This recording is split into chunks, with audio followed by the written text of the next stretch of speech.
Hello, Hermann Kelly here. I'm at Newgrange, which is the biggest passage tomb in Europe. It's part of Bruna Boyne centre area here on the banks of the Boyne. You can see it here, right behind us here. The River Boyne, which we know all about, Bradan Fasa, the salmon of knowledge. Anyone knows me knows that I'm a salmon nut. And all about Cuchulainn and the thumb and the wisdom from Bradan Fasa. But it says here, just here, like, look through this frame and you will see land that has been farmed for 6,000 years. Ireland, people have been on this land for millennia. People have been here for thousands of years. People belong here with their language, their culture, their history, their ancestry. We are part of that continuum. The Irish culture and the Irish people were formed on this land that you see behind me. We are part of that continuum.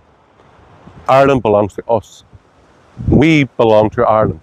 And not only ourselves, but also the Irish diaspora abroad, all our young people in Australia and Canada. This is their land.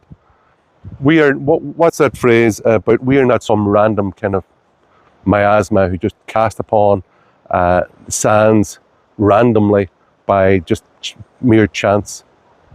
Irish people have been here for thousands of years. And you know what? Things are starting to improve. With that general election, some people are disappointed. Oh, we didn't get all these nationalist candidates elected. But look at Verona Murphy, Cion Cearla. Independents are in the rudder, have control of the rudder now rather than the crazy Green Party. That is a seismic change, I hope, in the political direction of Ireland. Look at the people who are now, Verona Murphy, for example. 4 years ago, she wasn't allowed into Fine Gael. She was accused of being racist because she raised an obvious point. The people coming into the ports down in Waterford and Wexford, etc., they could be working for ISIS for all we know. They should be vetted before they came here. And look what happened in Westmeath, where you had 5 councillors took a court case and won it against the central government because they were opposed to the imposition of a DP centre in Athlone. State conceded, the councillors won. All of the country now, you see the wipeout of the Green Party by Roderick O'Gorman, and we'll see more of that going forward. People are getting cheesed off with the impact of mass immigration because it impacts their safety, their quality of life, their ability to get access to a doctor, to get their children into school.